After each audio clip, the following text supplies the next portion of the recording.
Hello, everybody, and welcome to the Baka podcast.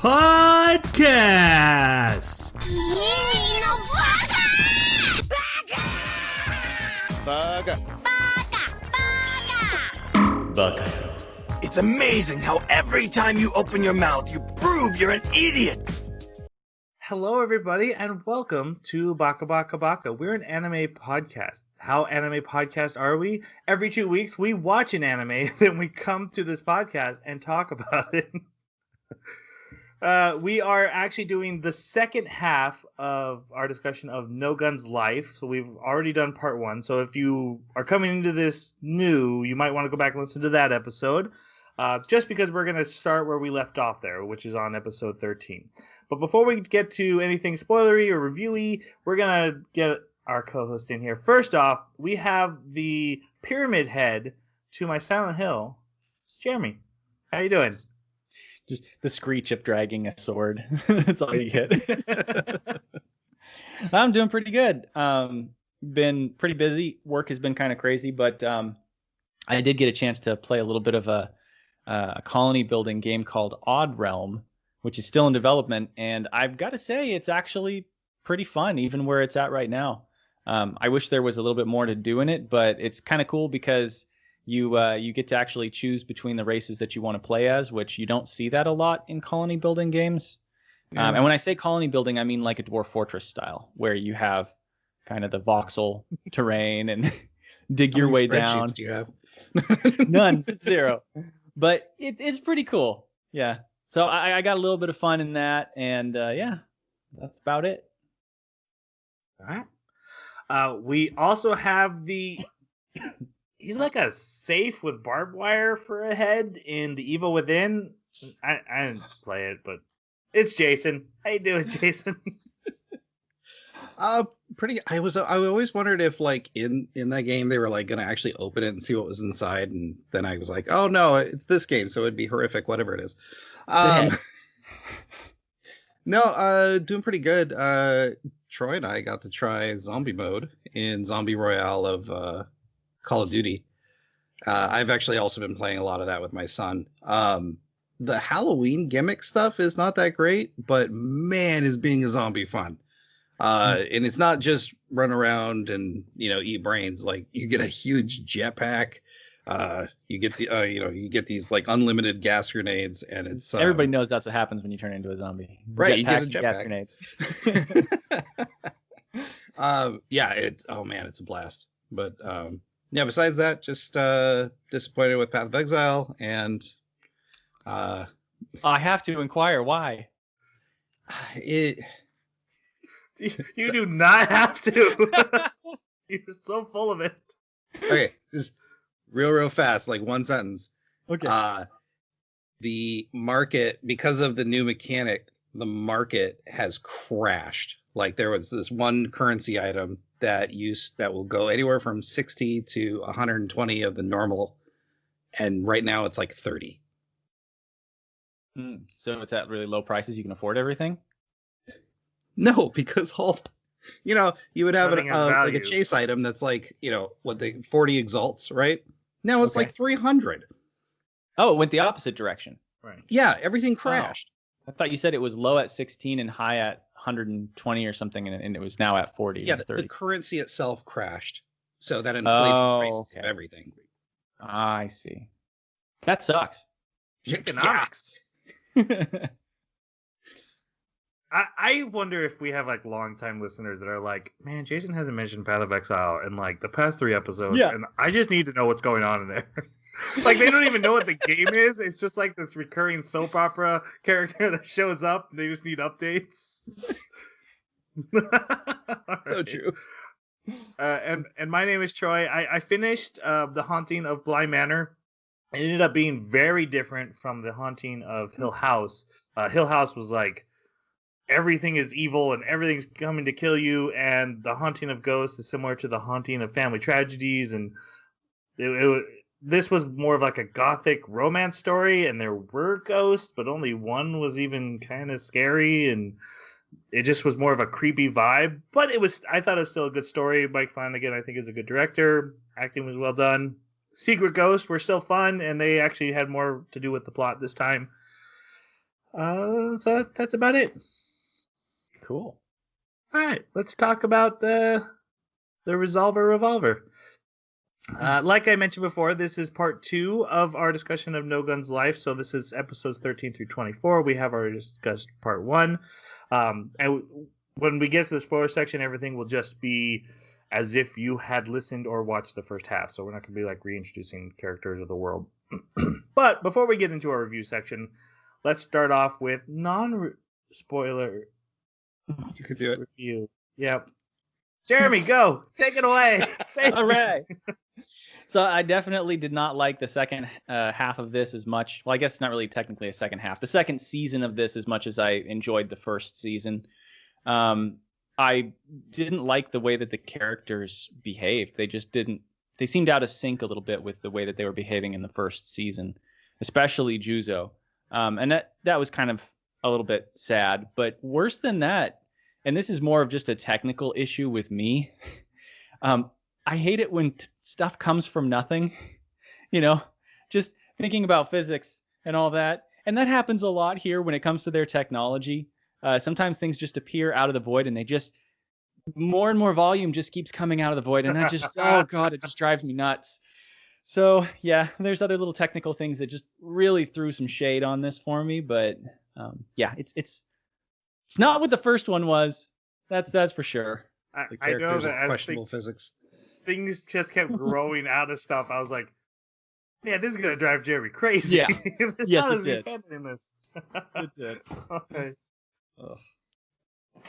And Jason, what did you think? It was okay. I had fun, but it was not as good as the first season. I think a lot of it for me ended up being they had like 4 or 5 plot points that they were working with as we exited the first season, and they were just like, yeah, we don't want to talk about those anymore. And it was entirely frustrating, honestly, because there was a lot of story that I was looking forward to learning, that just some of it was there and the most of it wasn't. And also the whole feel of the mystery part that pulled me into the first season is just completely missing for me in the second one. I thought Tetsuro and Mary they grew as characters, and that was actually fun to see. But yeah, I was kind of disappointed. But I mean, it was fun to watch. For me, there's things I was really enjoying about it. There's certain moments. There's actually character designs I did like. My past complaints about a certain character's design, I decided like I'm just gonna let it go and not let it bother me. So I'm not gonna relitigate that here at all. Okay. I'm still not a fan, but I decided it's not gonna affect my enjoyment here. But like you guys have said, I felt it lost steam. I felt it kind of lost focus, and I actually, well, I'll mention the spoiler section. I was kind of disappointed at the end revelation that is dropped on us, the end twist, I guess. It really, I feel, shrunk the world that had been growing so much at this point. So it was all right. I got through it. That's unfortunate when that's what we have to say, but yes. All right, the opening and the closing. What do you guys think of those? They were pretty cool. And they really both felt like a love letter to 90s cyberpunk. Like, the opening had a pretty decent song. I liked the visuals, and the end felt like I was watching a promo for a Tekken version of No Guns Life. But yeah, it felt very, very 90s cyberpunk. Yeah, it was pretty great. Yeah, I cracked up at how disparately different the characters were portrayed in the outro. Like the female characters, that just cracked me up so bad. It was nothing like the characters actually were in the rest of the season. But yeah, I enjoyed the CG of the outro, especially also the just seeing the two characters 7 and 13 fight in the outro was really interesting, but it was kind of frustrating to me because they really make it look like 13 is just getting his butt handed to him the whole time. And that's, Well, that was I on mean, purpose. it's kind of a premise and everything, but like, I don't know. It felt kind of weird to me. Normally you see the protagonist kicking a lot more butt. So I don't know. It just wasn't what I expected, you know? But it certainly does fit with the story a little bit, at least where they want to take you with the story and what they're thinking of doing with the story. But yeah. Curse you, subverted expectations. Yes, exactly. Did Ryan Johnson direct this? The This wasn't that bad. The intro I liked. Name another bet. No, I won't. Don't do it. The intro I liked, but it wasn't that memorable. Man, I am in love with the outro. It was actually like, oh, this episode's kind of slogging on, but I'm getting close to that outro. Here we go. You're right, but like a major important in the government character is dancing in a hologram on the street, and it's like, but if you're gonna throw a ridiculous heaping of fan service at me, doing it in a fun, playful outro is kind of, I think I prefer it than it being in the story. And yeah, the feeling of it's like Tekken or Street Fighter, everything is CGI'd with Unreal Engine, except for there's a picture of the character Tetsuro that is still animated, and then Pepper shows up in it too, and it looks very like what you see in the background of Street Fighter. It's rhythmic and it's affecting the world, but it's not affecting the fight at all. At one point, two robot dogs are humping. It's crazy. The whole thing's crazy, and I loved it. Yep. Yeah. So probably actually my favorite part of the whole series was this outro. I'll probably watch it after we record this and just go watch it on YouTube again. Anyway. All right, so let's go to our spoiler section. Again, we're jumping right in on episode 13. If you have not seen the first half, if you have not seen the second half, spoilers are coming for everything of No Gun's life that has been released so far on Hulu. And I should note, we all watched it in subtitle this time because the dub has not got this far. And I do think that affects things. So we're just going to go through some characters that we catch up with real quick and see how we thought about them in the second half. First off, our main character, he's got a pistol for a head. His name is Juzo. Jeremy, what'd you think of Juzo this time? Initially, in the first 2 or 3 episodes, I was really frustrated with Juzo because he seemed to me to be acting out of character. He was kind of grandstanding a lot and yelling a lot of almost meaningless things just to kind of hype himself and everybody else up.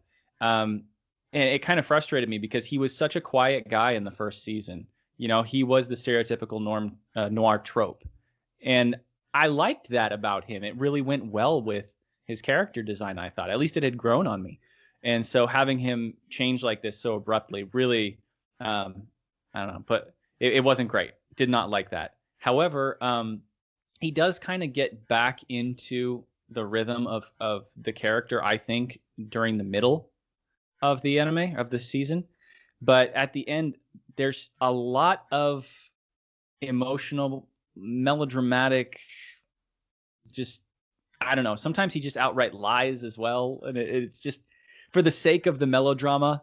Like there's one moment where he says, that boy, and he's talking about Tetsuro, that boy has he's never asked me for help for anything, and that's basically what he did the entire first season, is try to get Juzo to help him.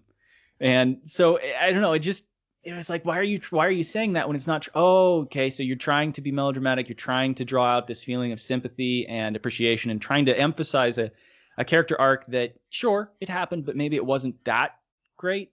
And so I kind of found that frustrating. And yeah, so I wasn't too happy with what they did to Juzo this time around. Jason, what did you think? I didn't have that strong feelings as Jeremy did. In fact, I thought it was a decent character development from the first season. Because you had this dude who was just trying to live his quiet life after the war. And now because he's so attached to the people that have attached themselves to him, he he finds himself always wanting to help people, but it ends up getting him into way more trouble than he probably wanted. But because of that, he grows tremendously as a person, and he's, he finds his self-confidence. He finds his reason for not being a tool. They kind of continued with that framework this time around. But, when he does just like say things out of character, I definitely agree with that there was some weird stuff there that was not necessary. But yeah, I think the part that lost me though is that it focused in way more on the action of this season was so much more action packed. So every scene he's in, he's either doing melodrama or he's doing action. There wasn't any investigative work anymore, and that's kind of what drew me into the first season. Yeah, I agree both with you on that point, 100%. That was like I even said, I think in our last episode, like I preferred when he was being noir detective than when he was going into battle mode. And in this half, he's so much more into battle mode, like all the time. It just kept escalating. Like, oh, the fight's got to get bigger and bigger. But it was kind of expected. I did really like the backstory we got for him, his big sin of his past, and the way they told that and framed that. I actually really liked that moment. I kind of missed the English dub actor a lot.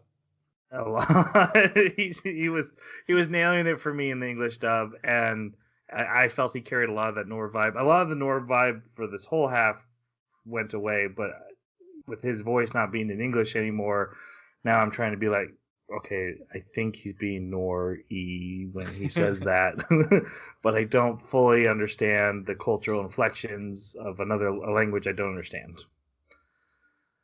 Okay, next up we have our boy Tetsuro, who can talk now. Eventually.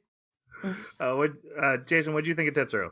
I really liked him. I didn't like him in the first season, but I thought, again, I think this is where this is the strong suit of this anime is they took characters from last season and their growth and kind of expanded on it. And actually, I kind of enjoyed that. And Tetsuro is a good example of it because not only did he start to learn, you can't just do action for the sake of action because you want something. You have to have a reason behind it, and then you actually have to think about what you're going to be doing to get there. And standing up more for himself, taking more of an active role, and living up to the ideals that he's set for himself, whatever those ideals are, because they were kind of nebulous in the first half. In this half, it was very, very well defined. And I like that even though he learned more about his state before his memory loss, he still stuck to those ideals that he had developed for himself in the first season. But yeah, I think it was just a difference between voice actors, but man, was he whiny in the first season with the sub. The dub. With the dub. So in the sub, I just didn't feel that same way. But it was weird when he didn't have, before he got his voice fixed, I didn't hear much of the robot voice that you did in the dub.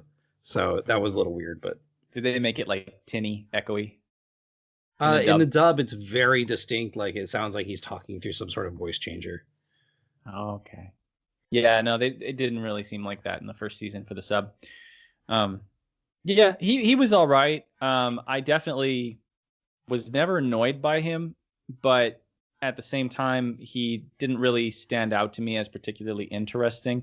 I think it was the moment that it just clicked in my head, and I don't know why I didn't realize this in the first season. I should have realized this, but there was a moment where it clicked in my head, oh wait, both of the protagonists have amnesia. This is painful. And at that moment I was like, oh, okay, I'm that just turned my interest down just a notch. And so yeah, it was okay. He was all right, but I definitely didn't enjoy him as much as you did, Jason. I definitely found him much more palatable this time. I do think some of that has to do with the change in the voice actor. But I think I just have a soft spot for a character who's like, yeah, I know my ideals aren't realistic. But gosh dang it, I'm gonna have him anyway. And Same there's here. something they do something with him in this arc where like I actually thought like, oh man, someone's gonna have to come save him, and they don't, and he has to save himself, and Yeah. without using someone else or putting someone else in danger. And I thought that was a cool plot point and story arc. I was into that, so I don't actually have any complaints about Tetsuo this time. I had a minor frustration with that.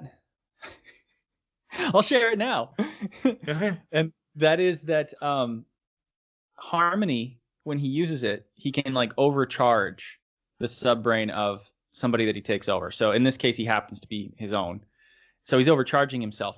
But I don't understand how he's able to increase material properties so that they're able to be stronger than other materials that they were not supposed to be stronger than, right? So if you're supposed to use these hands that are not military grade hands to catch blades, which are supposed to be capable of handling things up to military grade, and now you can just break them in these hands because you happen to overcharge your subbrain, the subbrain doesn't increase the material density of your prosthetics. So Jeremy, we're talking about characters that have 2 closets worth of material come out of their back.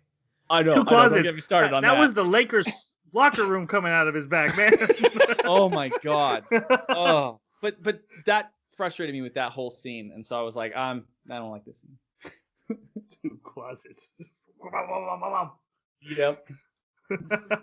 I guess I took it as he was removing like by it was a limiter so that it wouldn't affect him physically, and he removed that limiter, so now it was literally damaging his physical body to use his robot parts in that way. Why does that make it strong enough to crush another guy's parts? I don't know. Mm-hmm. That wasn't my understanding of how it worked, but I was fine with him saving himself. I didn't really care about the logics. I stopped caring about the logics of this during a certain character's main design. Yeah. Well, there's even a point where Juzo says, I don't care about logic or something like that. And I was like, oh, don't say that. Don't say that, Juzo. I have a question for you, Jeremy. Where's Juzo's human parts? I honestly don't think he has any, except, maybe remnants of a brain or something. But I think everything else is machine. They say nerves. He definitely has human nerves, but I assume there has to still be a human brain in there somewhere. Otherwise, you don't have amnesia. You are just a robot that was created. Mm-hmm. Yeah, I think there's remnants of a brain. Maybe not the whole thing, but at least parts of it. But where are they put? Because if that opens up and it's hollow inside, and the limbs all come off, and the head is just a straight up gun. Yeah. Where'd you put the human parts? When I saw the monkey hand come out of him, at that point, I was like, I don't care about his design. I don't care. He's stupid because there is not enough room for any of this garbage that they have in him. Oh God, don't get me started. That just, oh man, that frustrates me so much. A Mech Atlas's arm out of his back. Yes. Yes. All right. Next up is Mary. What did you guys think of Sweet Mary? I really liked her this season. She didn't get as much airtime as last season, but she didn't have a great arc, but we got to learn a lot more about her brother. And how that affected her, I thought was really good. And again, these characters that are sticking to their ideals. I think one of my favorite scenes, or like key visual, if you will, is her on top of Juzo pointing at her, her evil brother. And that whole speech of hers is fantastic. She didn't feel cheesy or out of character from the first season at all. You sound cut out for that last part. I'll let it go for now. Jeremy, what do you think? Yeah. Mary was okay. I got a kick out of her tactic to deal with unexpected problems. And I thought it was really funny how they portrayed it in the anime as well, where even Juzo notices something's different about Mary. So that was pretty entertaining. Also, yeah, she had a great arc. Not necessarily her, but she was part of a great arc with her brother. And I actually really enjoyed, by proxy of her, his backstory, Victor's backstory. Very interesting. But yeah, Mary really didn't get a lot of light, so I didn't get to enjoy her as much as I did in the first season. I missed her little shenanigans. I do think she has at least a little bit of arc. Not so much that it changes her, but we really get to explore. Because I'm saying this because I liked her so much. We get to explore why she does what she does, and it comes out like I was just chasing after my brother's shadow, right? He did this, and so I wanted to understand him, so I started doing this. But now has come to a place where she helps people for herself, and I think she's a fascinating character in this anime because she's one of the only main characters who's not a cyborg or an extended, right? But it's easier to say cyborg, which kind of deals with she's different than everyone else, but also her specialty is helping these cyborgs. And so while she's not experiencing what they're experiencing, she works so hard for the empathy she does. Also, she's completely gross, and that she never showers, and like I haven't washed my hair in a week, and yet then at the end they have her twerking, and I'm like, yeah, but does she smell when she does that? Right, exactly. Yes. But yeah, I absolutely love Mary. I think she's a great character in her own right. And the Victor arc, I think, is probably some of my favorite stuff in this half of the anime because she's such a central part of it. So it almost seems like the arc she has is more of like realizing that she's in an arc, or realizing that she's completed an arc. Yeah. She's gone through a character growth. That she's not cool. just a chasing her brother anymore. That's not who she is anymore. I like that. I think one thing this anime did well, though, is that she gets wounded in the foot, and that carries to the end. That's not usual in a lot of animes, like where someone gets a wound that wouldn't just go away by the next episode. I thought, oh, they're gonna make her an extended now, and then the next episode she's on a crutch, and I'm like, oh, good for you. Yeah. Yep. She wasn't in it very much. I did list her to talk about Olivier, the former or temporary head of the EMS, the military police. Any thoughts on her and what she went through this thing? She didn't really have as much of a story arc as she did last time. She was my favorite last season because of her connection with the mystery of the story, and the mystery's gone. And so, or at least they decided we're not going to focus on the mystery anymore. And her, when she shows up, it's very Token-esque. Like, just, oh, hey, I exist still. I'm here because the story needs me. Here's some strength, some authority to back you up so that you're not all alone here. Yeah. I agree with that. All right, let's go ahead and start with the story proper then. We see a mysterious assassin who's a cyborg attacking some EMS soldiers who are the military police.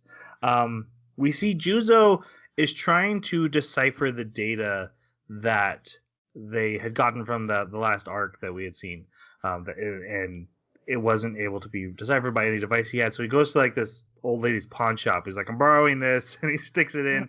And I absolutely love that this wasn't just random new data or just a random MacGuffin they added in. This is actually Arm's confession from his arc when he called out that Olivier had recorded.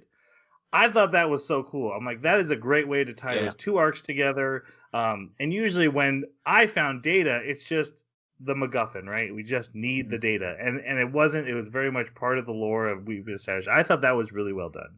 It was also cool the fact that not only was it that Olivia recorded it, but she actually gave it to Rosa's father, and that's what got him killed, and that's what got Juzo on this other. Like, they did a good job twining all that together.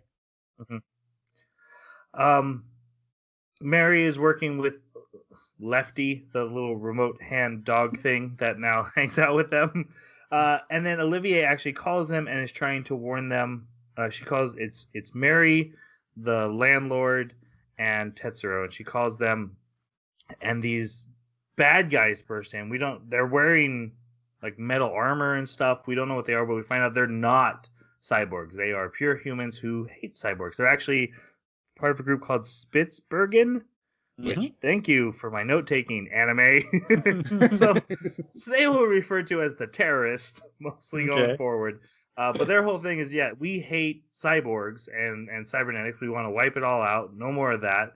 And so we're being terrorists to stop that. So they come in, and Mary uses the electric door that we were told about in the last arc. She shocks them. They get away. The landlord gets caught, gets captured. Her and Tetsuro keep going, and then Tetsuro's like, "Oh, look, the EMS soldiers that were guarding us, they're all massacred. They're alive, and I'm gonna take one of their bodies and go back for the landlord." She's like, "No, you've been using that too much. Your Harmony device that lets you control other cyborgs. You can't do that." So he just goes back by himself. He instantly gets captured. Which I loved. I love that it was like, here's this guy. He's like, I'm gonna go back and get it.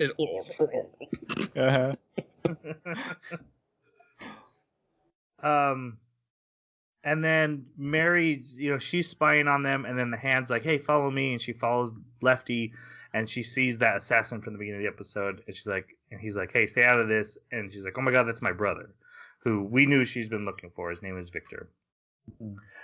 Victor is kind of our bad guy of this arc. What do you guys think of him?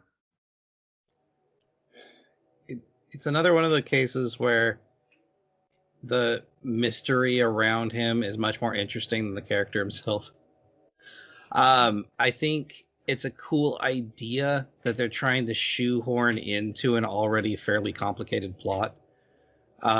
Because now you're introducing ghosting into the machines, right? And I think it's a cool idea, but of course they didn't expand on it because they didn't have time for it.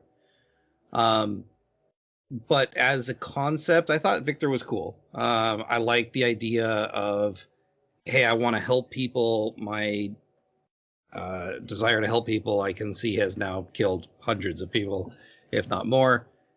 So now I want to atone for my sins. But the whole ghost in the machine thing was it was all right, but again, it fell short because we didn't have time. And then like that whole storyline just ended with a ton of loose threads, and we never get back to it. Yeah, clearly a recurring character for future storyline. Yeah. Mm-hmm. When I initially picked this, I was under the impression that it was a 2-half show, and it was just going to be 24 episodes, and then it was just going to be over. Now, I knew before we started this second season, I had realized by that point that that was not true, that there was actually going to be a lot more, and maybe some will be in the anime, but I know that there's more in the mangas. And so, Victor's obviously going to come back, and I'm sure that'll be continued at a later point. Myself, I absolutely loved Victor's backstory. Just the concept that he's unique in that he's got two sub brains, and because of that, it's duplicated the two halves of the brain and allowed a personality to be formed. Whereas other people, they're not going to experience that. He's one of a kind, and that's really interesting to me that's what he went through. Also, the fact that those two sub brains, they got an impression of a momentary, fleeting emotion, and that's what they built the entire personality around. And I think that's really cool because, that happens with people sometimes where they get such a traumatic event that it creates a resonance, and it's going to affect everything they do from that point on. But for this guy, it was, of course, exaggerated to the point where that is his sole driving focus. But he still has memories and a lot of the thought patterns of the original person. And so this overwhelms that to such an extent that it's created this secondary person that's sharing a body, more or less, and is ruling over that body. And that was really cool. But that's what I would say are the pros, in my opinion, of this character. The are the stupid centipede arms that come out of his body out of nowhere and they never end. And stupid. Oh God, I hate that. I loved the little robot that shows up that he created afterwards, though. That was really cool because I kind of got a sense that it was actually maybe Mary's hair that he was going. Maybe that was his little sister. I don't know. Maybe that's just my perception of it, and maybe it's way off, but it looked like he was keeping his sister in a briefcase as a backup body. It was really interesting. Except for some of the stuff he said at the very end. I mostly agree with Jeremy. I think he's a fascinating character in the fact that he's a timestamp of a single emotion from another character and then duplicated into that. And now there's now the real personality is dormant in there, and this driving emotion. Except for when they initially fight him, he's like straight up Jack the Ripper evil. He's like, I'm gonna butcher my sister and I'm gonna slice you up. And then after that, he's like, oh, I'm not that evil. I actually kind of help you, and I just want to get rid of cyborgs. I'm not evil. It's like, wait, you were like, I'm gonna cut you into little pieces and it's gonna be so awesome. And I'm like, what does that have to do with? I wish I hadn't made weapons. That's not the same. Yep. With that said, I for the most part I really like Victor. I love the concept of him. Oh, and his character design is fantastic. There's him and there's another character who have just a tinge of body horror into their appearance. He has like just skin flaps stapled onto his face, but then they left out opening so that his eye underneath could peek through, and it was so creepy looking that he was a great villain. So when he was all evil psycho, I was like, yeah, I believe that. Yeah, I can look at this guy. He is crazy. But then, like in the next episode, he's like, "Oh, I'm doing the honorable thing." I'm like, that is not the impression I got at all from you. Yep. But yeah, for the most part, I think Victor's pretty cool. He's part of our collection of characters of questionable physics. Yes. That's a great label. Even though less so than other characters, supposedly hold up inside. Maybe there's not like I said, Lakers locker room coming at your back. Oh my gosh. Yeah. So he runs off. Mary finds Juzo. He calls Olivier for information. She tells him what the data was. You didn't mention that this is where Juzo gets his arms back. We're not at the battle. We're not. Talking. I'm sorry. You're right. Spoiler alert. Let's just jump forward. We do meet like the new head of the military police. His name is Avi Kobo, and he's just like instantly creepy. He's like, "Hey, Mary, do you know where Victor is?" And Juzo gets all pissy at him and like starts flexing at him, and then he's like, "Well, we're just gonna leave. We believe you when you don't know." And like his subordinate's like, "Well, he clearly knows where everything is." Yeah, but did you see him flexing? We need to get out of here. He's gonna kick our butts. Yeah. Juzo and Mary talk about Victor. She talks about how her and her brother were adopted by this engineer. He taught them everything, but then the engineer started getting like angry all the time, and eventually she found the engineer's body hanging, and her brother had run off. And she's always wondered what the heck happened, even though it seems pretty obvious to me. Maybe he just got caught in the winch. Yeah. Who knows? While they're at this diner, the terrorists come back and try to kill Mary, and Juzo beats them up. They're like, "Oh, we have on power armor." He's like, "Yeah, I don't care." Boom. Just wipes the floor with them. They head then to the Kisei pit where the first half of the first episodes took place, basically where the mafia controls town. And then we catch up with Tetsuro, and he's taken to the leader of these terrorists, who is an old man named Wachowski. And Wachowski's like, "Hey, yeah, Tetsuro, you're safe here. You were part of this. You were funding us." And Tetsuro's like, "Oh, my amnesia, curse you." Thoughts on Wachowski, who's kind of our second, or our kind of our villain for this whole half, really. I have mixed feelings on him and his motivations. Just because the twist of a storyline gets weird. Can I elaborate just a little bit? Can I cut? Yeah. I'm sorry to cut you off. It drives me insane that he's like, "Hey, I invented cyborgs. This evil corporation took it away from me and went out of control. So I invented these terrorists. But now these terrorists have gone evil and taken over control. I'm going to try a third thing. And I'm like, dude, just stop. You are making everything worse. Why are you even trying anymore? 2 times you're out. Okay, go ahead. Sorry. That drove me crazy. He's like, oh, yeah, but I also lost control of the terrorists. My bad. He's the worst leader ever. Yep. They tried to make... I don't know. I just didn't buy the... I bought it with Victor, the whole I'm trying to help people, and it turned bad. And that's kind of what they were trying to go with Wiskowski. Is, you know, I started in it to help people, and then evil corporation did evil. And I don't know. I just didn't connect with the character. I thought his design was cool, especially after he transforms. Yeah. And that's another problem though, is like I saw that coming 5 miles away. Like everything about this twist, like that whole, you know, when we get to the episode, it's like I saw the when Harmony was on and what was going to happen with that. I saw that, you know, he wasn't all he was appearing to be, and just that whole episode was so predictable.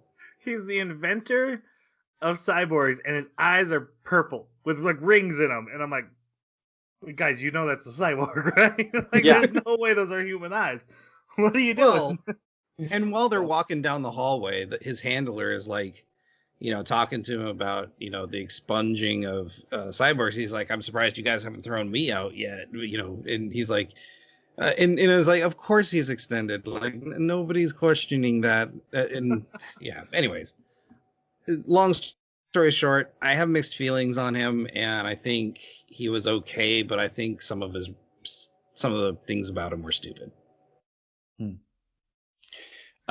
Yeah, I kind of agree with all that. Especially his contribution to the backstory really, really pissed me off, because he explicitly states that 25 years ago, a quarter of a century ago, he started experimenting on extended technology.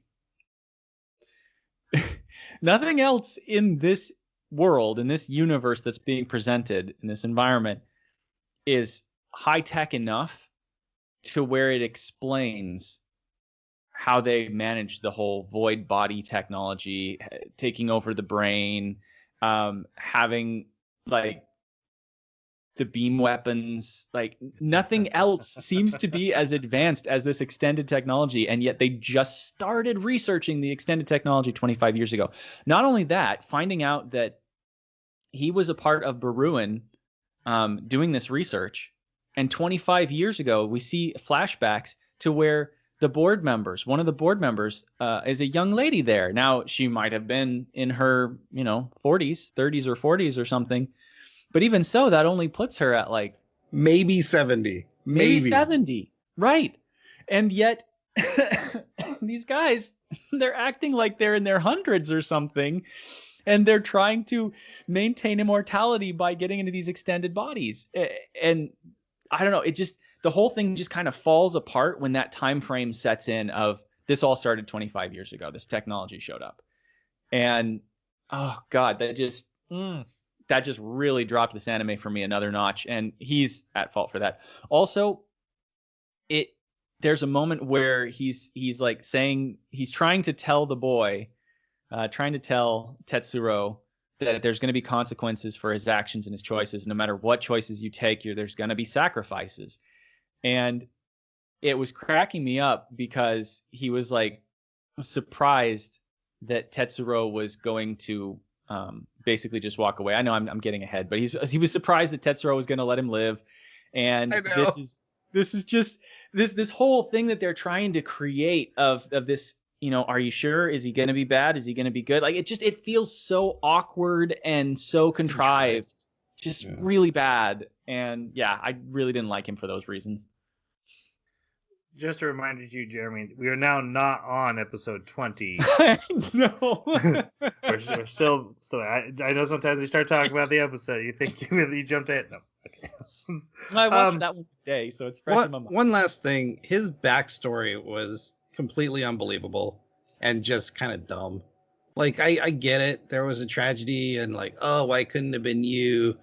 It was just like, I think they okay, just and wanted then to why be is he able all to say what happy Chow's about My it? brother died. Like, Yeah. like, yeah, why was he all just like all of a sudden like, ha ha ha ha? It's like, okay, I kind of disagree with that in his backstory, and only that his whole thing is like, look, we're gonna sacrifice people and make things better, and then we see in the flashback, his parents are like, man, why couldn't our son have died serving in the army? So at least we would have gotten money. Now we got to take care of him, and it just shows me that there's a reason he doesn't have the value for human life he should. He didn't create cybernetics to really extend human life. He was raised that humans are to be paid for. that's fair. I'm not trying to say it's a good backstory. I'm just saying for the little motivation he has, I felt it fit. I also, Jeremy, don't you think cell phones have come far enough in 25 years that you could kind of see a similar arc? If so many resources are poured into a single technology, it can jump forward exponentially. Not a single technology. You're going to have offshoots based on the things that make up that technology. So you're going to have Yeah, like internet and Wi-Fi. You're going to have and the mass. I'm not trying to explain the mass, but like beam weapons. Here's a civilization that's been at war for, we're told, forever. So I could see them already having like beam weapons, and they just figured out how to put it in someone's face. Mhm. I don't know. I don't think it's worth. I agree with Jeremy in the fact of the subbrain. Like, sure, cell phone technology has come a long way, but we haven't physically interfaced with it yet. Mhm. Plus, I mean, the entire when you look at the yeah, Elon Musk is working on it. When you when you when you look at the entire massive Buruan building, I know it's hard to say. When you look at that entire building, and it's got like cables coming into it and everything. He basically describes it as a life support thing to extend the lives of the board members, and he's got a chair with some little oxygen tubes that come out of it, and that's all it takes for him. And he's about the same age. Why do they need all of that? I don't know. It just the whole technology just kind of falls apart for me and seems inconsistent too. Fair enough. Yeah, so in the Kisei pit, they find Lefty, and he does like the hand symbol that Victor is like, hey, if you ever need help, make this hand symbol. And then Lefty does it, and then Lefty runs into a factory. So they go into the factory, and hey, Victor's there. And also, so they confront Victor, and then that Avo guy or Avi guy comes in, and he's like, hey, I'm going to capture Victor. This is going to be great for my career. And Juzo defends Victor because Juzo's like, I'm here to get answers. This was a friend, or I mean, he was my personal mechanic. So even though I wasn't friendly at the time, I do consider this person. And this person also asked me to take care of Mary. So I'm not going to let you just kill him until I get some answers. Well, they get all pissy about that. And then there's also all these headless Yeah. robot bodies in there, and apparently if you stick someone in a headless cyborg, then you can control them like a puppet. I don't understand the mechanics of that. Also, I mean, I what's guess if bugging you me, deny them their senses, maybe. what's bugging me about Victor is like they keep toting how unique and how rare Tetsuro is with Harmony. Yet here's Victor controlling multiple bodies and multiple things remotely. Well, supposedly he's not necessarily controlling them remotely. He's persuading them, which is a little different than hacking in and taking control of the subbrain. What about the body in his suitcase or the hand? Well, that's kind of Mary's point. Like this is cutting edge stuff that he's using, but it's different as in he's not hacking them and forcing control. Like, I see. There's So no one Victor getting wouldn't be that able to hand. take over an active person. He can only do it to, say, puppets. Empty machines. Okay. Also, I think for this scene with Mary, the way that she's able to, like, she just says, oh yeah, and I fixed those hands so you can't do that thing anymore. So I'm like, wait a minute. This is Victor. He's created hands that he can literally just, like, put them towards an extended, and they just kind of limbs fall off. And he can reach inside of an extended like they're just putty, and he's pulling things out of them. Nobody knows how he's doing this, and yet she can just, in a moment's notice, take the arm, do something to it, and disable that ability. It just blew my mind. It was like, She's a mechanic, Jeremy. Come on, man. And she's a great mechanic. Even Victor's like, "Oh, you're scary. You're so good. You could do that." Like that's not normal. The fact that he at least made a comment that that's not something any engineer could walk up and do, I was fine. There's a guy with a gun for a head, Jeremy. She's so dedicated to her craft. She smells all the time. I mean, I don't know. It just seems like there's such a difference when it comes to the league of what he's able to do with these arms versus what she's able to do in the clinic and installing. Like, sure, she's great. She's the best among normal mechanics. But compared to Victor, I don't think she's even remotely close. Yeah, and she doesn't have, 14 tons of metal that comes out of her chest. Exactly. Well, she does have those booby rockets. Pushing ahead. Don't spoil the movies. Oh. I mean, we're 5 seconds from it. Look, a lot of fighting happens. Like they said, Victor has hands that if he touches you, he can literally just peel your robot skin away and reach inside your body. Along with blades. And so he has like Mary pinned up against the wall. He's reaching inside of Juzo's back, tearing him apart. Mary fires boob rockets. She put rockets in a... This was a well paid off joke, by the way. Yeah, because she had showed up earlier with a bigger chest. And Juzo, who gets very embarrassed by that kind of stuff for some reason. She calls him on it too, like, what? Yeah. Say something. Just say it. So yeah, she pulls out, opens up her vest, and fires them. That gives Juzo the distraction he needs. He rips off Victor's arm, but loses his arm in the process. So now he has no arms, because if you remember, he was already down a whole arm. But he manages to defeat Victor. Then Lefty plugs himself into another robot and starts talking. He's like, "Hey guys, I'm the real Victor. But I share control with that one, and since you knocked him out, I can talk finally. My bad. I created a special subbrain that had two halves, like a real brain, or two subbrains that would must mimic left and right brain. When I experimented using it, I saw my work being used for weaponry, and I got upset about it. The subbrain then copied that into a personality. We've already kind of mentioned this. Basically, Victor explains everything that's happened. And then they're like, where's your body, Victor? We'll come and get you. He's like, you'll find it soon. And then they don't. And I was like, you are not helpful, little hand. In the suitcase is that other puppet. I call him Shadow Victor. He takes that back over. The evil cop dude comes back, shoots Juzo, takes Mary hostage. He's like, even though you were just threatening to kill her, I know you love her. Shoots her in the foot. Juzo shows up, activates his self-defense system. A giant locker room comes out his back. He gets 2 new arms put on. And this is important because we now learn, hey, the gun slave units that Juzo's one of are modular. They can literally swap in and out parts for combat. They are some of the stupidest looking parts I've ever seen.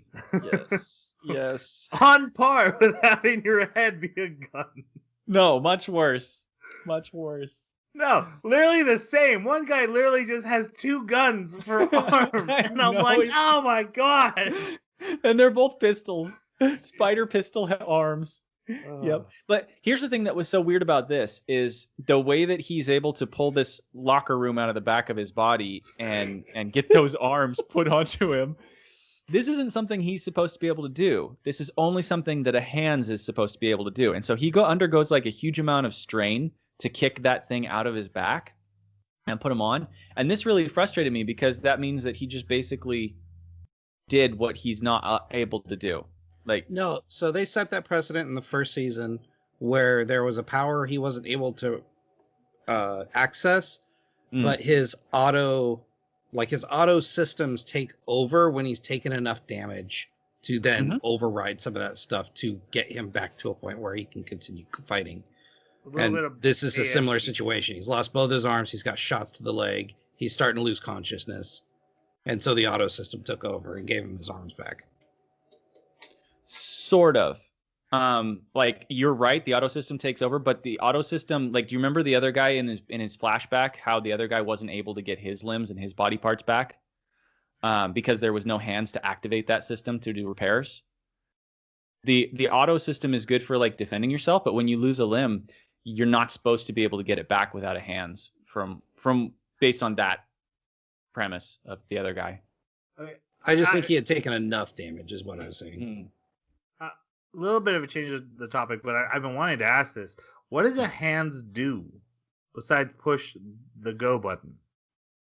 That's it. Well, yeah, it basically, the hands is like some kind of super high tech transmitter where you grab a hold of the gun and then maybe intention or something moves through the It's a key robotic card. arm.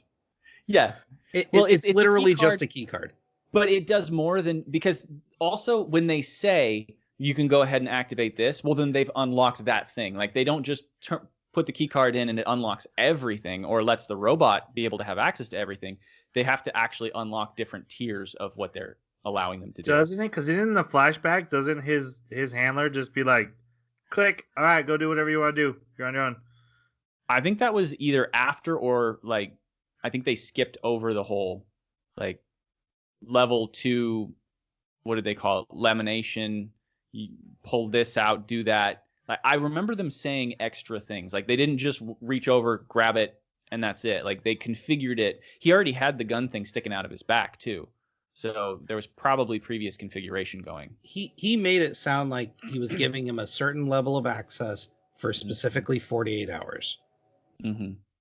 And so I think that's what he was doing, is he configured probably his hand, pulled the trigger, which then transmits the instructions and then releases him for that level of power for 48 hours. Yeah.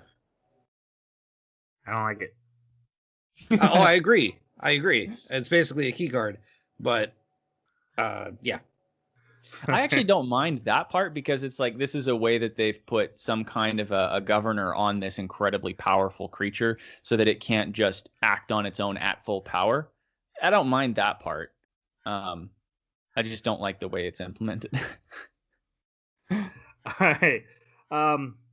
Mary talks with.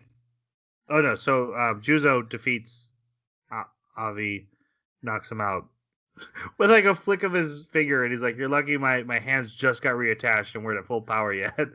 Oh yeah, and Avi had a power that he's like, "I sense electrical impulses like a shark in my skin." Yeah. Well, they Lefty easily. Oh, it wasn't Lefty. It was actually the Shadow Victor destroyed his own hand, so there would be electrical impulses everywhere in the room, and he got defeated. Anyway, Victor and Shadow Victor and Juzo work together, save Mary, knock this guy out. Mary talks with Shadow Victor, and she's like, "What happened with a guy who adopted us?" And Shadow Victor's like, yeah, he was gonna sell you for prostitution, and so I murdered him and left. And I just like being an engineer so much, I didn't want to come back. I don't think he confessed to actually murdering him. He said, "Hey, things went black," and then all of a sudden he's hanging. Oh yeah, he's like, "Yeah, I don't remember," but then he was totally dead. killed him. He killed him. Oh yeah. It's not like he tripped and fell and the winch went. So yeah, Victor escapes. Olivier arrives, and she's like, "Hey, I've been put back in charge of EMS. So this creepy shark skin dude, I'm gonna arrest him." Yeah. I would like to say one thing. I was really disappointed at this season with the lack of Cronin. Like, I know we get some of it, but he was super cool in the last season. We get so little of him this season. Yeah. I agree. Tetsuro gets his voice repaired, so now he can actually talk instead of talking through a robot head. Apparently, Victor's the one that did the operation on him. Yep, Victor's the one who did it.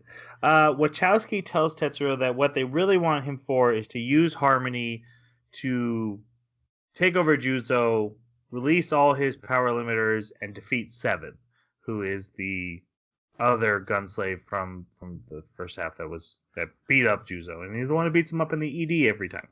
Mm-hmm. And that's their plan. Then we get episode 17. Guys, this episode's so weird. All right. So just some story beats around the main episode. We have Juzo telling Olivier that he got rid of the data, but really he's keeping it so he can get his friends back from the terrorist. And she's trying to intimidate him. But yeah, it ends up that the landlord and Tetsuro were freed, and they were taken to EMS custody. And then at the end of this episode, Tetsuro runs away from EMS and just comes home. And Juzo tells Mary in this episode about Noble Riot. Those are kind of the Noble Rot. Noble Rot, sorry, yes, which is the Gunslave Rebellion, right? That's what. So all 13 gun slaves, which apparently there was only 13, they were in a unit called Noble Rot. Right. Okay. Thank you. The rest of the story, we get a new narrator for the first time ever. His name is Pod Pie. And he comes in, he's got a trench coat, and he's like, I'm a detective. I love this guy. He's doing the Noir thing. Yes. He's watching everything going down on the street. The girl from the end of the first half shows up to bring back Juzo's coat. She sees him with Olivier. She runs out. And again, this guy, he's got weird glowing red eyes, and he's watching everything. And they're like, oh, everyone's noticing him. He's just being weird. He's talking about how important his job is. Yep. Yeah, and sometimes you get to see like through his perspective, and he's always looking in places that you just wouldn't expect a noir detective to be looking. Like, if this is what you're studying, how are you trying to do your detective work? Go on. So eventually in the barber shop, everyone kind of ends up in there, and he comes in. They find out he's making pornography with his X-ray eyes. Mary, they find this out because when he looks at Mary, he gets so mad at her for being flat-chested, he literally starts screaming at her. And then so she like punches him out, and they tie him up. None of this really matters. And then they like give him a talking to, but he looks into Juzo and then is like freaked out by it. And if I looked into a guy who had internal foreverness inside him, I imagine if you X-rayed Mary Poppins' bag, you'd feel the same way. Yeah, exactly. So they're like, live your life better, and he runs away terrified. That was like 90% of this episode. It's so bizarre. Such a waste of time. And it's a total waste of time. I was a little upset at the Hated end. this episode.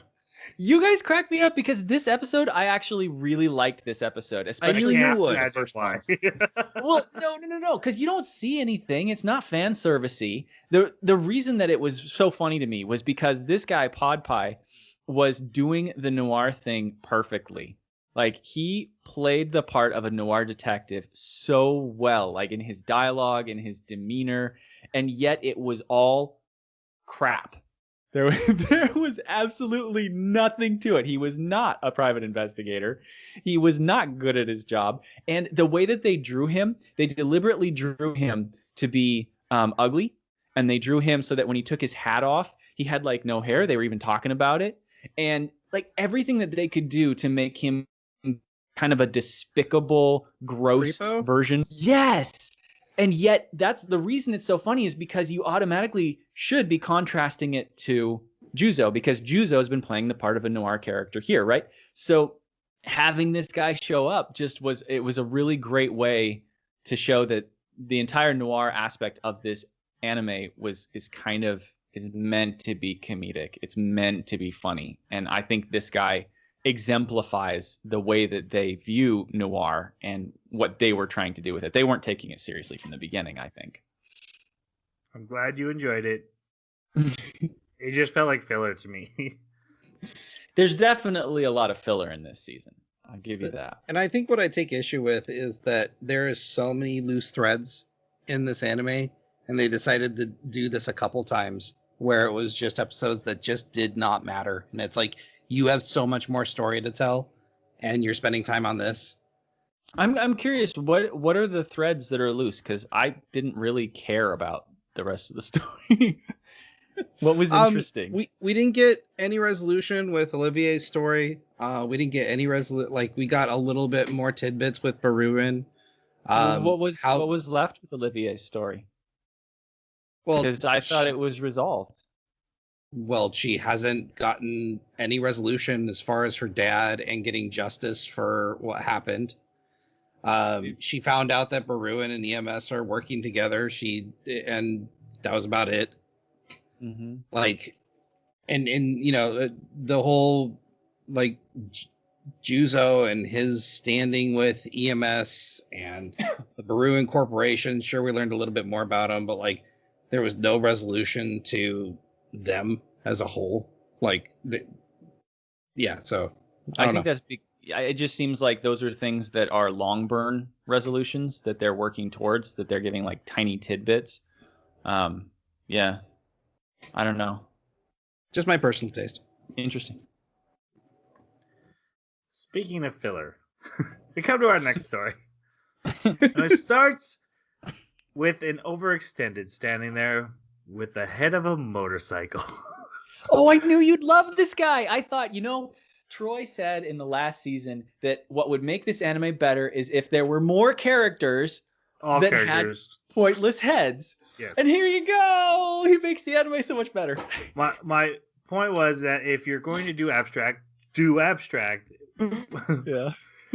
So this is now like, if you count all the gun slaves, then we have 15 abstract characters and nobody else. Well, I mean, counting the two twins as one. His name is Edmund. He has motorcycle handle. He's the front of a motorcycle for a head. Yes. At least horrible. With Juzo, like, oh, I can shoot your head. Mm-hmm. No one rides Edmund at any point in time. They don't. And then I was like, does he have to replace the headlight bulb? Does that go out sometimes? Is there a high beam? When it does?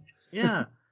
Does he have high This beams? had to be a choice of his. Like, what head model do you want? Or maybe once you have it, what head model do you want to keep? Do you want to replace this? That's the other frustrating thing. Is like, oh, he's an overextended. No, I was the gun arm for number 5. Yeah, like why? But now he's an overextended? Wait, what? Yeah, and also aren't overextendeds illegal? Right. And yet he doesn't seem like he's as overextended as a gunslave because he's got like the Iron Man. Yeah, he had to get a new arm just to take on Juzo. Right. So I'm gonna go through the story real quick. Hot girl does the Nora. Please find my husband. They go searching for her husband. When they come back, he's waiting for them at the office. He thinks Juzo is his own gunslave back from the war who's trying to kill him. And so he fights Juzo, and they both realize they're both good guys because children show up and they both protect the children. And then he's like, oh, do you know what happened to number 5? And Juzo's like, yeah, I killed him. The whole point is we're finding out Juzo's had a special task in the army that he had to kill the other gun slaves. He was special. He was number 13. It was his job to take out the rest. And this is kind of the introduction to that. It does an entire episode storyline for a character who does not matter to get to this one point. Mm-hmm.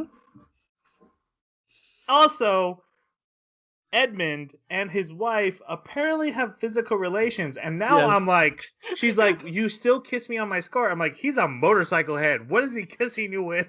They literally show. Too. Yeah, they literally show that it's like he reaches down and touches her with one of the bars on underneath the light. And I'm like, there's got to be a way that he could like get a head replacement.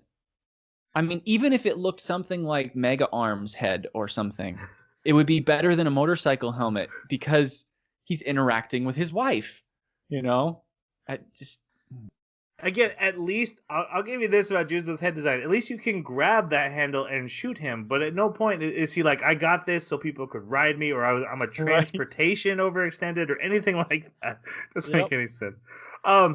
Also, but my favorite part of this is I had a fiance, he died, then I met Edmund, and he kind of saved me, and we fell in love, and I got married. And then at the end, it's like, Edmund's like, I was your fiance who you thought died. She's like, yeah, I figured that out a long time ago. And it's like, so did the audience. Yeah, everyone knew. It's the dumbest thing. It's like what?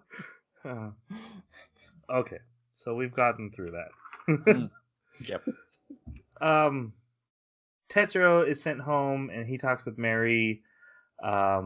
She knows that Victor fixed his voice. Juzo and Edmund keep discussing about what happened to Five and how Five led a gunslave rebel group, and that's why Juzo was sent in to kill them.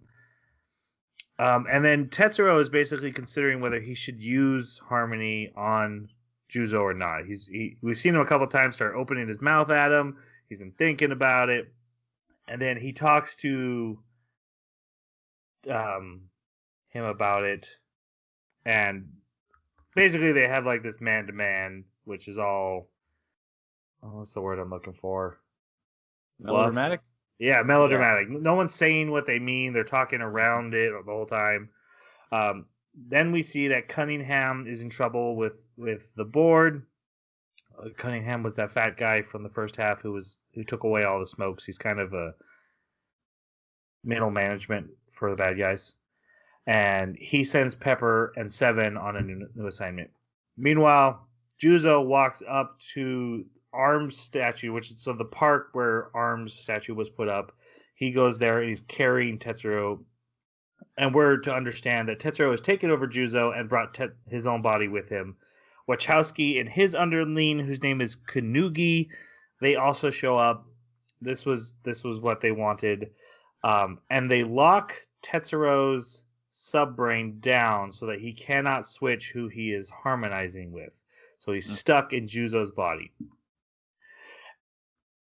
The anime is not subtle about this at all. They literally, the bad guy literally rants at he's like, Juzo, I know you're in there and you can hear me and you're probably wondering what's going on, and I'm going to rant about our evil plan.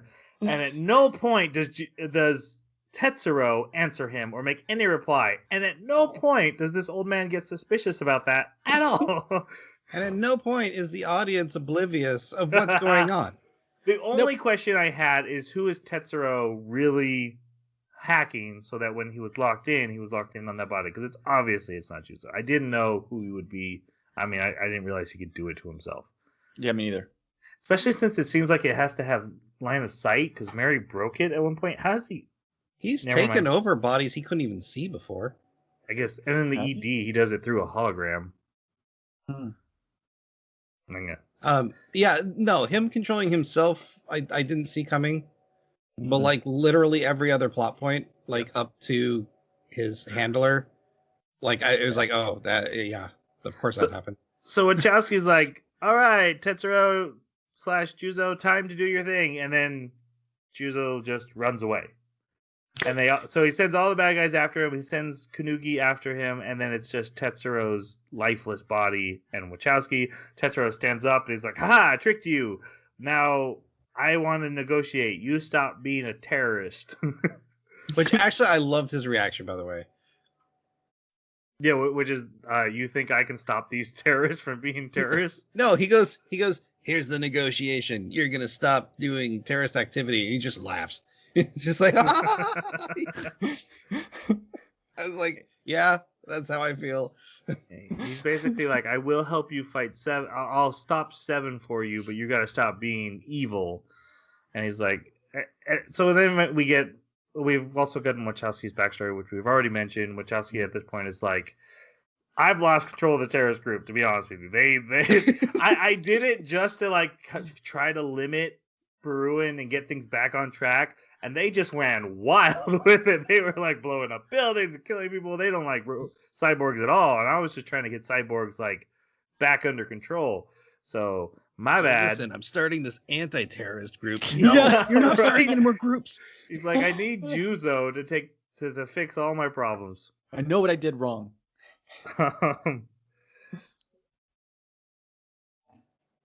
Yeah. So at the same time, Juzo is fighting the terrorist, and he's like, "Yeah, I know the boys got this. I'm just distracting you guys." So they're like, "We're stopping you from getting back to the boy." He's like, "I'm stopping you from getting back to the boy. What are you talking about?" Kanugi shows up, and he is also like Cronin was, he's a needle user to stop. Except for he shoots them out of a gun with bullets that have needles on them. Which I don't know if you could shoot a gun and the bullet would slow down enough just to only have the needle part go through. I mean, I Definitely guess a you discount, Cronin. yes, you could maybe reduce the amount of gunpowder in the casing, but even so, like getting those needles to hit on target, because they're not going to have the same spin as a bullet that comes out of the. Here's the best part. This bad guy is like, oh yeah, did you know needles also work on humans? And he shoots the big burly terrorist, who we find out is a woman, and he's like, I've supercharged them to have super strength, and her boobs like blow up like balloons. And I'm like, I don't think that's how boobs work. Okay, so I was thinking about this. In Dorohedro, the big burly character ends up being. They sold that so well, and I by the end of that, I was just not only into it, but I believed it.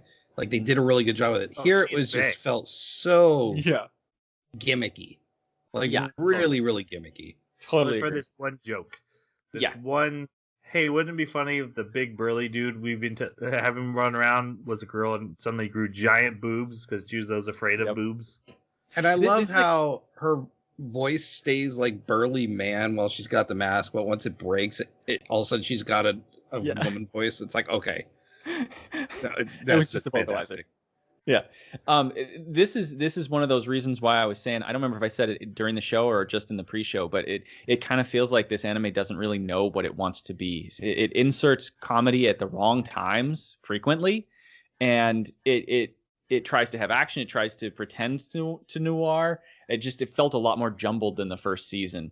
And it tries to be realistic. It tries to be abstract at the same time. Yeah. Oh, it ignores physics. See what you did there.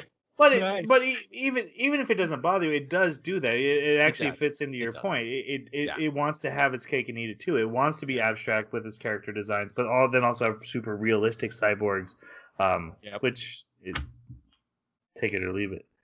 And then we back at Tetsuro, Wachowski's like, oh, surprise twist, I'm a cyborg too.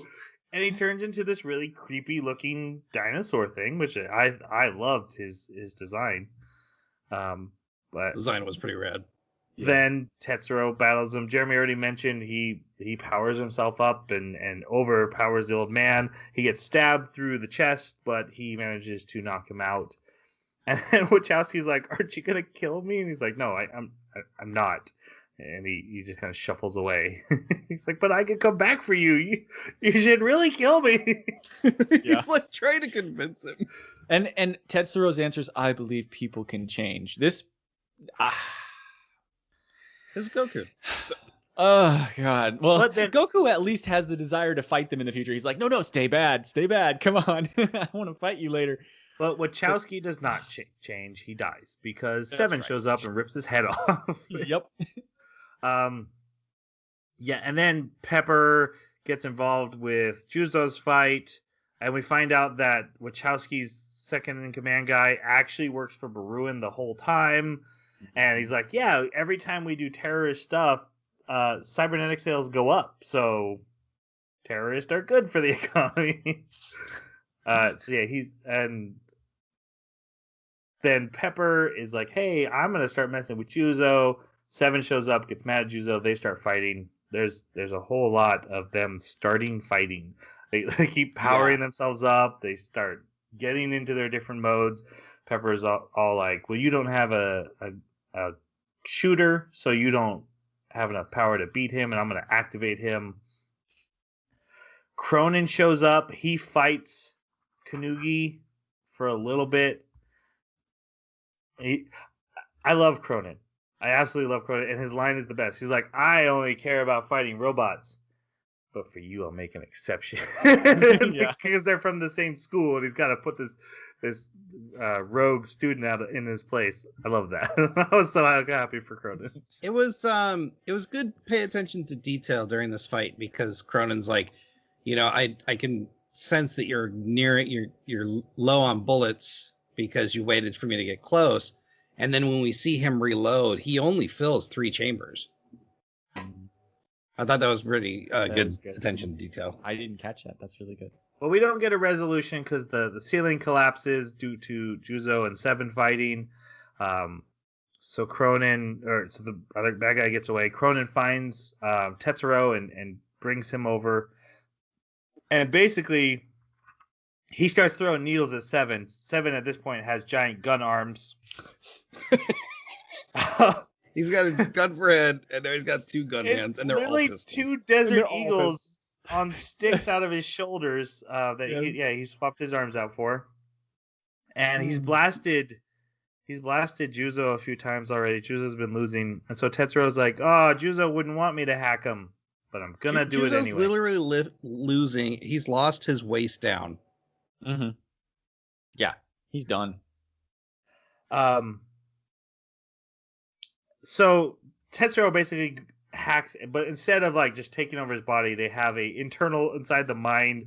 Let me show you your memories discussion. There's this pillar. It's a pillar with a gun in it, and Jules was like, "This is my Rio trigger." And then we see the past, and I really like this backstory. It's Juzo on his final mission. His handler's like, "This is the last time I'm ever pulling your trigger. You have to go get the gunslave units." And I'm leaving. I'm escaping from the army. So, click. There you go. You're on your own. Juzo goes, and this part makes me mad. He meets number 8, 12. Number 12. Yeah, that was 12. Yeah. 12 has a Gatling gun for a head and a pot belly. I was thinking about that too, and the only justification, and I'm not justifying it because I want it to work. The only justification I can think of is that he's got 4 extra arms, and I'm wondering if they're like wrapped around his body because he didn't do his whole back discharge, pull out extra arms. They were already there, so I'm wondering if they're like wrapped around the front of him to look like it. But I was thinking the same thing. Cool. Yeah, they were just very much going for old man. He's sipping sake, and he's trying to talk sense into Juzo. Juzo actually starts walking away, and the guy's like, "Okay, I guess we're gonna fight." And Juzo's like, "Hey, there's a tunnel you guys can escape from the city if you go this way." He's like, "Oh, I didn't think he was gonna be a good guy." They get all the guns. They crawl. They're like, "What if it's a trap?" He's like, "Nah, we've got to do it." They come out and they're like, "Oh, it wasn't a trap. We're safe." And then from the distant city on the tower, they see the flash of light as Juzo's like in full Omega cannon sniper mode and blows them all to smithereens. Yep. Yeah. And then, like, this is Juzo's first realization of I'm just a tool and I can make choices, and like everything comes out of him at once. Yeah, that was really weird. But I couldn't tell if it was like in his mind or Yeah, I think that wasn't like reality. it could You be. think so? It could have been. Like it really could have been. All right. And so this all comes home to Tetsuro again talking to Juzo, and he's like, "I'm not going to pull your trigger. I'm going to give you the power to pull your own trigger. That's what I can do with Harmony." And he does. He pulls his own trigger. Meanwhile, Baruin is trying to clean this up, so Cunningham sends in soldiers, says assassinate everyone. Seven and Pepper Seven grabs Pepper and tries to escape. They see the crowd that has gathered around the park because basically the news has been talking about terrorists or explosions are going off in the park. And Pepper's like, "All right, look at them, look at me. This is awesome. Let's kill everyone." And she orders Seven to kill everyone. And then her arm gets blasted off by the random security guy who killed Colt. Yep. And then he gets blasted. Does he teleport away or does he actually die? I Looked think like he he got died. Yeah, I think so. I was like, this random guy? All right. Because I thought for It sure, was like, so oh, fast. yeah, I thought it was Juzo, like, disarming her. I'm like, oh, no, he's ready to go. And nope, it was, I am random security guy from that one episode. I'm back, ready to get involved. And I have arrows. I'm shooting her arrows. hand, like her controlling hand for Seven. Yep. So then Juzo confronts Seven, and he's like, "Hey, dude, I'm at full power now. I now have a giant robot arm. I can have any arm I want. With but- rockets. Yeah, I put a giant robot rocket arm that can deflect your bullets, so you can't hurt me no more." He's like, I don't want you to be like me. You get to make a choice here. She told you to destroy everything, but she's also bleeding. You could go save her, and you don't have to be like me. Seven gets upset and tries to attack him. He wins. Seven also says, I know. I've been making these choices myself. Yeah. Which I found like, oh, you are evil, even if you've got a kid's voice. Mm-hmm. I was a little bit frustrated because it was kind of a one-punch end now, and this isn't One Punch Man. So it just kind of feels out of place. It's kind of anticlimactic, especially since this is not episode 24. This is episode 23. So you could have like ended this season on a climactic battle, but didn't again. Especially since we spent 3 episodes building this up. Like, Yes. been getting ready for this fight, and then it's like, hey, I put on the big robot arm. I won. Sorry, it's done. over. And also, like, not only did that thing come out, but like an entire lower torso. Yeah. Like just like all of a sudden magically appears, and it's like, okay, like what parts Yeah. does he not have in that thing? Exactly. Is it making His new back of parts? If holding. he uses a part, does he lose it? I get the impression from Seven when he tries to repair himself, that's exactly what it's doing. Making new parts? And I inside? don't know how it's fabricating them because it's coming from nothing. Characters with questionable physics. Then, so this part actually really bugs me. So at the end of this episode, we flash to the board, and they're like, "That was great. This is everything we wanted. Everything went according to our design. There were a few irregularities, but everything within scope. Should we bring in? Let's bring in Harmony now." And then the girl, Honest, Yeah. is like, "No, let's keep pushing Tetsuro to see how far he can take Harmony." All of this entire anime so far has just been a test run for Harmony. And like I kind of said in the early review, where everything felt like there's a mafia, there's an evil corporation, there's a military. Now it's like everything was just the 4 evil corporate heads. There's just nothing else that matters. Everything was just them. They were the puppets, masters behind everything, and it feels so narrow compared to how it was opening up in the story. Yeah. Oh yeah, and what was it? The 2 weird ladies with like they came and took The Seven. secretaries? Yeah. So I Yeah. assume they just collected him. They didn't destroy him. Yeah. Oh, They yeah. They said just grabbed him with retrieve. giant arms that they also had. Yep. Well, one of them had one had the left huge arm, the other one had the right huge arm. And it's like, what, you two are gonna walk together? Which Yep. created a tornado for them to grab him. Uh-huh. But Yeah, so I this is don't- actually in I the don't next get it. episode we see this. It flashes back to the end of this battle, and Seven asks Juzo, "Please take care of Pepper for me." And if you ask Juzo to protect somebody, he's gonna do it. Yep. Doesn't matter how evil they are. But the next episode, the last episode, actually starts with Pepper in a flashback when she's captured by Baru, and she sees her sister with the nuns, and she's like, "What about my sister?" They're like, "Don't worry about her no more." And they put her in a cell. She makes friends with a spider that only has 7 legs, so she names him Seven.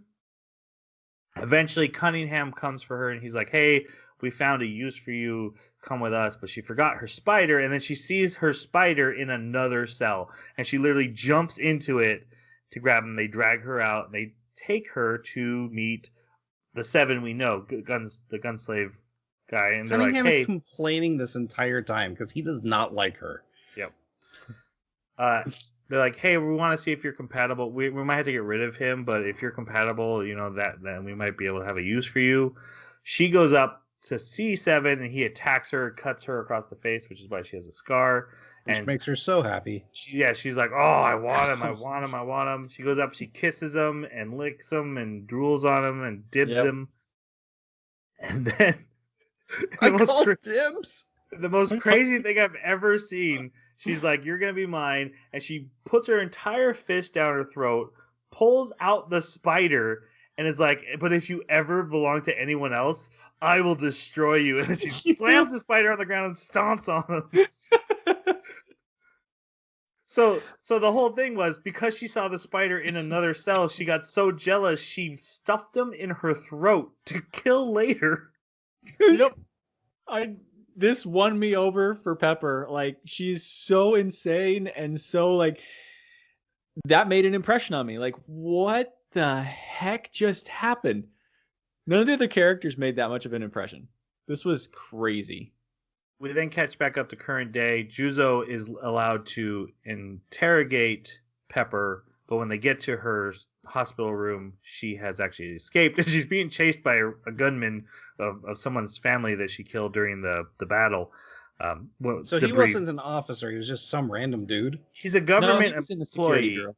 Yeah. Oh, okay. But his family had died in rubble. That's right. Yes. I'm just wondering how a one-armed lady like overpowered all these people. He may have done it, but then again, she's the psycho villain lady, so she could have done it. Yeah, I with one arm. guess.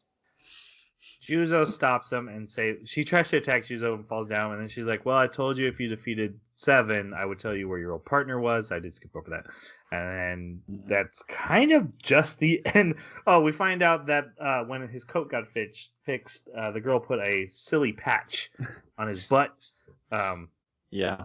But really, the episode just kind of ends with like he's walking home. Mary and Tetsuro show up, and they're like, "What you thinking about?" He's like, "Man," him and Olivia both in this episode say realizing how big my enemy is, and then looking at the Baruin Tower.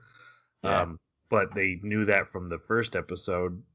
Even Olivia says, like, "I've known all along, but I'm gonna have to take him down." Like, yeah, you have known all along. That's literally what your data was for. Yeah. You had all this evidence, this entire anime. Okay. Yep. Yeah. All right.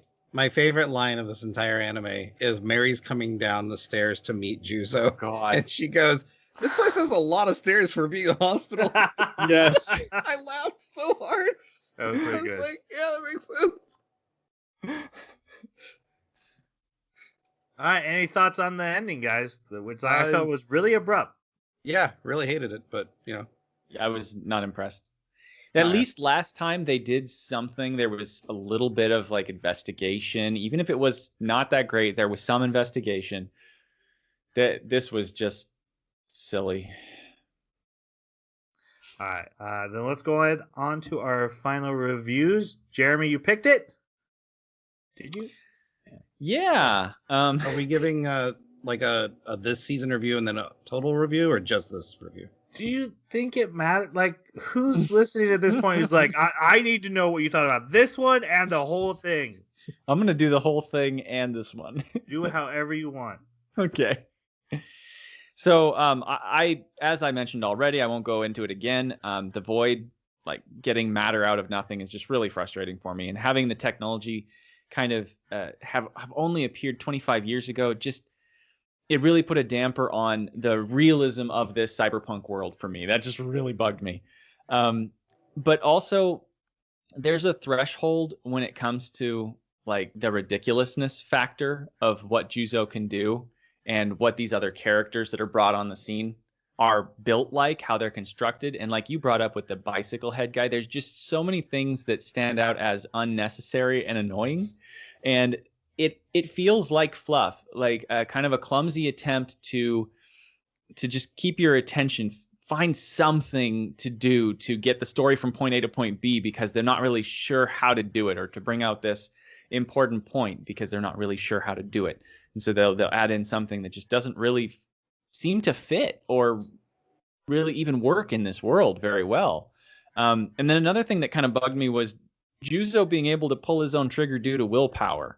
If this is a design limitation that he specifically, like the other Gunslave units, can't do that, and yet he does it twice, in my opinion. First, when he pulls out the arms, because I do think that's something. I could be wrong, but I think that's something that he has to be able to overrule his own ability in order to do. He has to work past the governor, right? And then later with Harmony, it just unlocking the governor should just unlimit his ability once the hand pulls the trigger, but having the hand not pull the trigger, but instead say, I'm looking at you as a friend. You can pull your own trigger. And never actually pulling the trigger means that removing the limitation that would have affected what was released after you pull the trigger really wouldn't matter because the trigger was never pulled. So having it so that he just could, because now robot willpower is just, that just really bugs me. Other than those complaints, it just really lost its sense of who the characters were, how they behaved. Their dialogue, to me, did not sound consistent with the characters they were in the beginning. Like you said, Troy, it lost that noir feel, which I'm not a huge fan of noir, but I liked the pace that they had. They had a good mix of it. Yeah, overall, I was really disappointed with the second half. I kind of saw the first season going somewhere, and this second season just really dropped the ball for me. So go ahead. Oh, I'm waiting for your score. Then I have a question for you. Okay, cool. So I got to give this season a 2. I almost want to give it a 1, but it's not that bad. I'm going to give it a 2 out of 5. And overall, I'd say a 3 for the first and second seasons combined. All right. So my question is, Wachowski said he made Juzo special. There was something in him that the other ones didn't have. Did he ever specify what it was? He said that it was a different level that he could unlock, like a new ability, basically, like a new tier of power that he could unlock. Literally called it a setting, but I'm not sure if he specified what that setting was. Mm-hmm. All right. I was wondering maybe that's why he could self-do stuff. All right, Jason, go ahead. I echo a lot of what Jeremy was talking about with them just kind of dropping the ball as far as storytelling. I enjoyed the characters. The fight scenes were pretty cool. The questionable physics really bugged me. I gotta be honest, watching Seven fight with a car sticking out of his back was some of the weirdest movement I've seen in a while. And there was just so much more about the story that I wish they would have actually focused on instead of kind of going down these weird rabbit holes. As far as like a full 1 and 2 season, I'd probably give it like a 3 because it wasn't not enjoyable to watch. I mean, it was fun, but like this season on its own, I have to give it a 2 because it's just it's so all over the place. There's no focus, and it lost the detectiveness and mystery of the first season that I really enjoyed.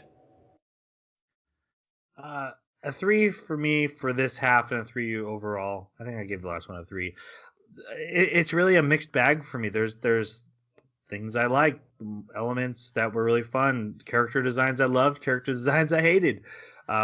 Really slow arcs, really fun arcs, character arcs that were great, some that were annoying. It kind of was all over the place for me, and I tried to be positive about the positive things, and they were there, but there's enough negative things that it's not going to stand out. This anime for me, it's just kind of a meh. In the end, it never even mattered. All right. Now for the announcement of our next anime. I have been so excited for this one. I've wanted to pick this one since before my last pick. I've just super excited. So excited for this one. It's Great Pretender, which is currently on Netflix. It is 14 episodes long, so it's a little longer than most of our series. But it is about international con men taking on the mafia. I'm surprised that you're not looking forward to it, Jason. This sounds like something that would be up your alley. It sounds like it should be fun. I don't know, some of the visuals I wasn't too thrilled about, but we'll see. I'll reserve judgment. How about that? There we go.